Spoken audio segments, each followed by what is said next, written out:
Daily एक छोटा सा प्रैक्टिस सेट, सिर्फ एक प्रैक्टिस सेट एक दिन में, वो भी हिंदी का, जिसमें होते हैं 25 क्वेश्चन और बिल्कुल यूजफुल है आपके यूपी लेवल के किसी भी एग्जाम के लिए या फिर उस एग्जाम के लिए जिसमें आपकी हिंदी आती है, चाहे यूपी ट्रिपल एस हो, यूके ट्रिपल एस हो, यूपी टेट हो, सी टेट, सारे, ठीक है, यूपी पुलिस भी।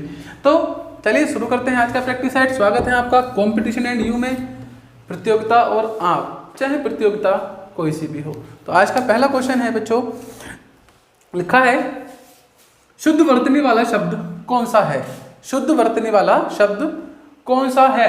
तो देखिए सारे शब्द एक जैसी फीलिंग देते हैं, सुसुप्ति, सुसुप्ति, सॉरी सुसुप्ति और सुषुप्ति और सुसुप्ति, बिल्कुल ही कंफ्यूजन कर देते हैं, परंतु जो सही शब्द है वो आपको याद करना पड़ेगा और इसकी ये है आपका सही शब्द सु शु ती, इसे याद रखना। और यही पर्सनली ये क्वेश्चन कई बार एग्जाम में अपीयर हुआ है, इसे ध्यान में रखेंगे अच्छे से। सही आंसर क्या है? Option number D. चलते हैं क्वेश्चन नंबर 2 की तरफ। लिखा है शुद्ध शब्द का या शुद्ध शब्द कौन सा है? इनमें से बताना है कोई एक शुद्ध शब्द है, वो कौन सा है? सच्चिदानंद, सच्चिदानंद, सच्चिदानंद या फिर सच्चिदानंद। तो सही शब्द है प्यारे बच्चों सच्चिदानंद। आप अपने आंसर भी देते चलें, अपने आप को प्रिपेयर करते चलें, ठीक है। तो आंसर क्या है सही? ऑप्शन नंबर बी, दूसरे का बी। चलते हैं क्वेश्चन नंबर 3 की तरफ। लिखा है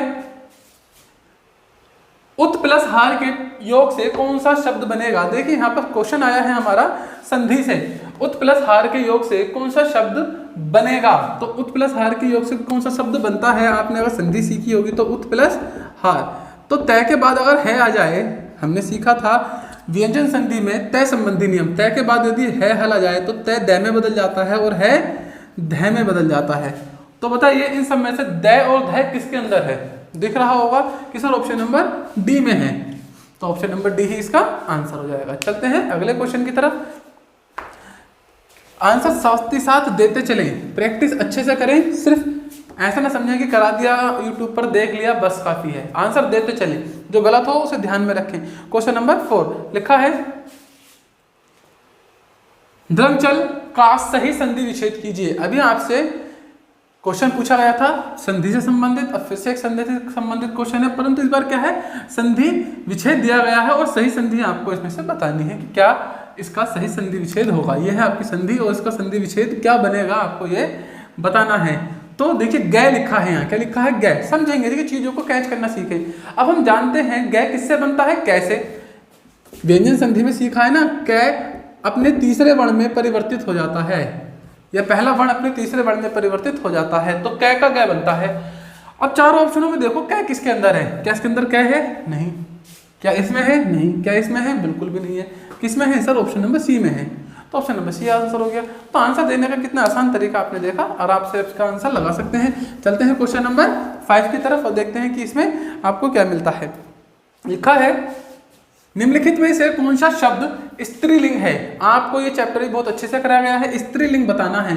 मंत्रिणी, चंचू, छाता या भक्त, ठीक है ना। आजकल वैसे ही भक्त शब्द काफी ट्रेंड में चल रहा है, अंधभक्त कहकर, चलिए, है ना। तो भक्त क्या है? आपका पुल्लिंग है, छाता पुल्लिंग है, या चंचू एक नाम है जो कि पुल्लिंग है। तो बचा क्या? मंत्रिणी, मंत्री का स्त्रीलिंग, मंत्रिणी क्या है? स्त्रीलिंग में आता है, तो 5 का ए आंसर होगा। चलते हैं क्वेश्चन नंबर 6 की तरफ। लिखा है सामग्री का पुल्लिंग क्या होगा? बहुत ही बढ़िया क्वेश्चन है, देखिए सामग्री का पुल्लिंग क्या होगा आपको ये बताना है। तो साम्राज्य क्या होगा? साम्राज्य, समाज, सम्राट या सम्राट। कंफर्म ये आंसर आपको नहीं पता होगा, सामग्री का पुल्लिंग बताना है, और जो कि आंसर है सम्राट। अब आपसे ऐसा भी क्वेश्चन पूछा जा सकता है एग्जाम में, सम्राट दे दे और पूछे इसका स्त्रीलिंग बताइए, तो ये आपको ढूंढना पड़ेगा। क्लियर है? बड़ी आसानी से आप कर पाएंगे, सामग्री या फिर सम्राट। क्वेश्चन नंबर 7 की तरफ चलते हैं। लिखा है सभा में 20 लोग थे, इसमें विशेषण कौन सा है? विशेषण शब्द को पहचानना है। समुदायवाचक, परिमाणवाचक, निश्चयवाचक या अनिश्चयवाचक? तो ये है अनिश्चयवाचक संख्यावाचक। कैसे है ये? समझो। यहाँ कई बार बच्चे यहाँ पर क्या कर सकते हैं, निश्चयवाचक ला सकते हैं कि 20 लोग हैं। यहाँ पर इन्हें 20 लोग नहीं कहा, 20 लोग हैं। 20 लोग का मतलब होता है कि 20 के आसपास लोग हैं, पर कंफर्म नहीं है, अनिश्चित है ना। 20 लोग हैं मतलब ऐसे नहीं कि 20 लोग हैं। 20 लोग का मतलब होता है कि 20 लोग के आसपास होंगे, पर कंफर्म नहीं कि 20, 18 या 19, 20, 21, 23, 25, मतलब ऐसा कुछ। क्लियर है। तो 20 लोग हैं मतलब अनिश्चित संख्यावाचक हुआ। क्लियर है। क्वेश्चन नंबर 8 लिखा है, जो क्रिया अभी हो रही है उसे कहते हैं सामान्य वर्तमान, अपूर्ण वर्तमान, संदिग्ध भूत या फिर संदिग्ध वर्तमान। तो प्यारे बच्चों उसे कहते हैं अपूर्ण वर्तमान। देखिए समझेंगे कैसे। अगर मैं कहूँ मैं पढ़ा रहा हूँ, तो मैं पढ़ा रहा हूँ मतलब वर्तमान में पढ़ा रहा हूँ, और अभी मेरा पढ़ाना पूरा नहीं हुआ, तो कैसा है, अपूर्ण है। अभी पूरा नहीं पढ़ाया, पूरी क्लास नहीं हुई है, तो मतलब कैसा, अपूर्ण है, पूर्ण नहीं हुआ है। तो क्या कहेंगे, अपूर्ण वर्तमान। जो क्रिया हो रही है मतलब कि अपूर्ण वर्तमान, मतलब वर्तमान में चल भी रहा है और काम भी पूरा नहीं हुआ है। क्लियर है। चलते हैं क्वेश्चन नंबर 9 की तरफ। लिखा है, कौन सा शब्द क्रिया विशेषण है?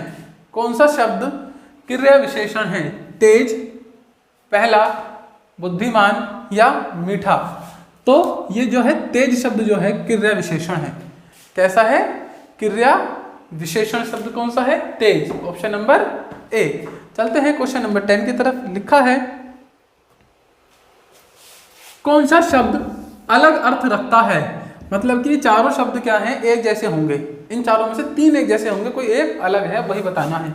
भगीरथी, चलिए हम जानते हैं। सुर नदी, अब भगीरथी का हो या सुर नदी, बात एक ही है।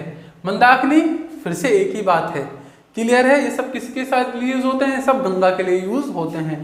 पर शतद्रु किसी के लिए यूज, गंगा के लिए यूज नहीं होता। तो अलग कौन सा है? शतद्रु बिल्कुल अलग हुआ।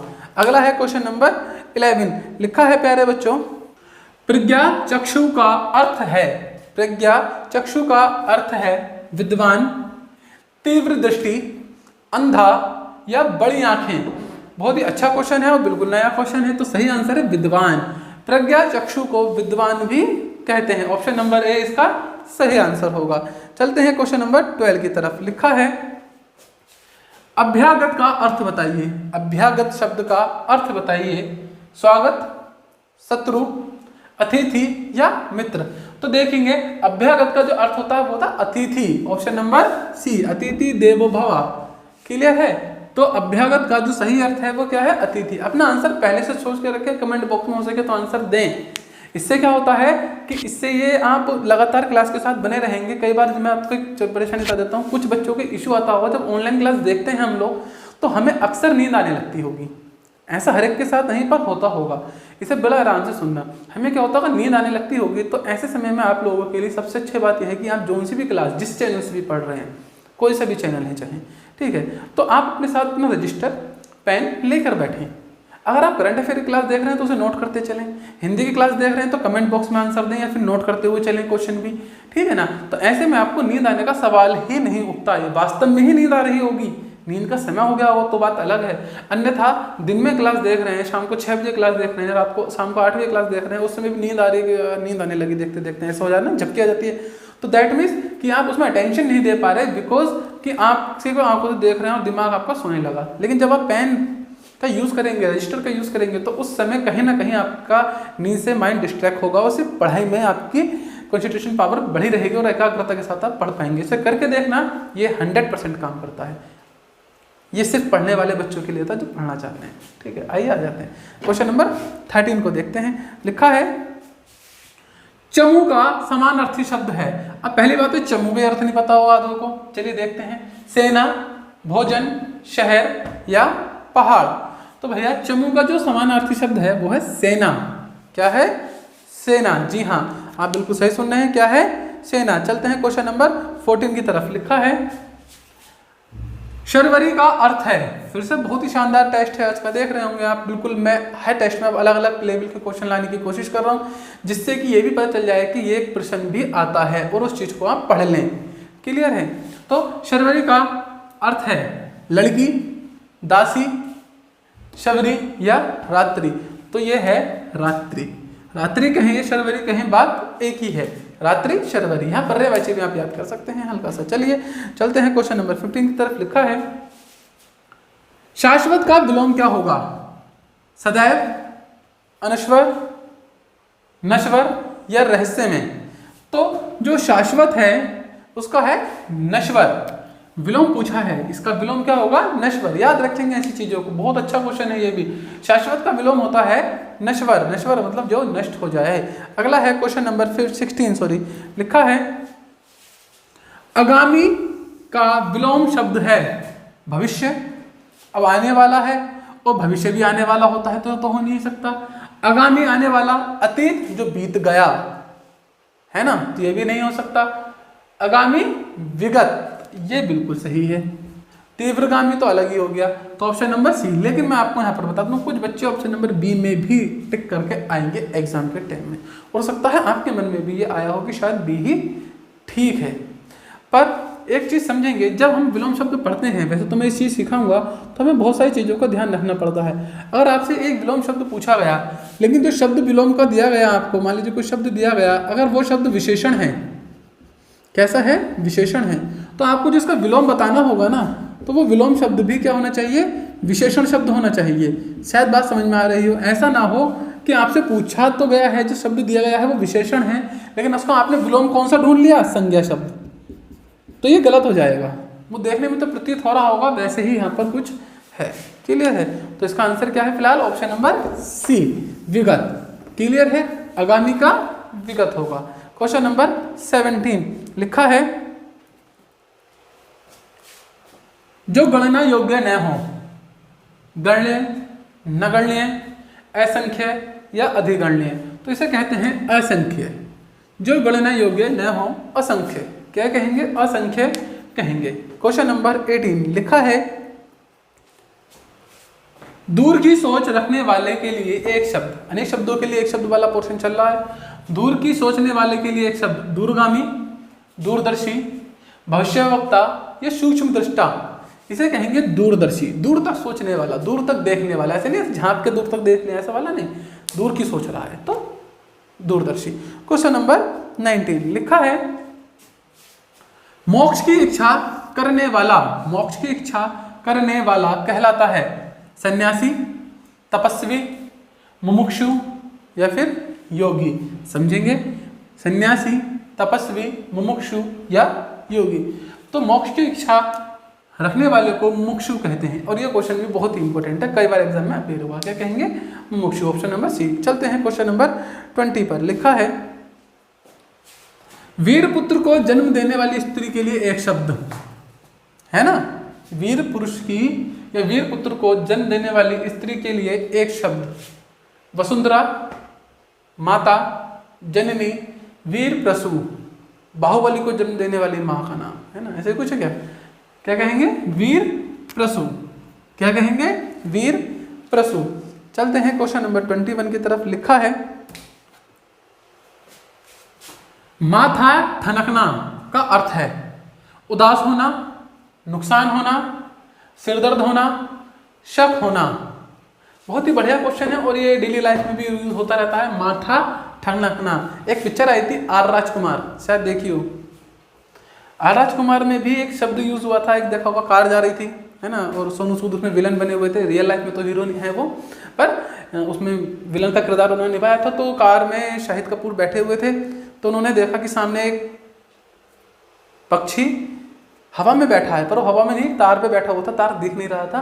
तब शाहिद कपूर कहता है कि मैंने देखा कि पक्षी हवा में बैठा तो मेरा माथा ठनका, है ना, याद है ना? अगर पिक्चर देखते होंगे तो उसका मतलब है कि वो शक हुआ मुझे कि कुछ तो गड़बड़ है, इसे कहेंगे शक हो जाना। अगला है 22। लिखा है आसमान से बातें करने का अर्थ। आसमान से बातें करना, पागल हो जाना, तेज दौड़ना, बहुत ऊंचा या बहुत परिश्रम करना। आसमान से बातें करना बहुत ही बढ़िया क्वेश्चन है। ये कई बार एज ए बात करते हुए हम लोग इसका प्रयोग क्या है ज्यादातर कर लेते हैं। तो यहाँ पर दो चीजें आती हैं, आसमान से बातें करना। अब यहाँ पर बच्चे कई बार कंफ्यूज हो जाएंगे, एक तो सी में कंफ्यूज हो जाएगा बच्चा और एक बी में कंफ्यूज हो जाएगा। अब मैं आपको बता दूं, जब आसमान से बातें करना अर्थात बहुत ऊंचा, ऑप्शन नंबर सी सही आंसर है। तो ये तेज दौड़ना क्या होता है? ये हवा से बातें करना, ये बहुत तेज दौड़ता है, ये हवा से बातें करता है। तो तेज दौड़ना, हवा से बातें करना हुआ, और बहुत ऊंचा आसमान से बात करना हुआ। क्लियर है नहीं? चलते हैं क्वेश्चन नंबर 23 की तरफ, देखते हैं कि क्या कह रहा है आपका ये क्वेश्चन। लिखा है का बरखा जब कृषि सुखाने का अर्थ है।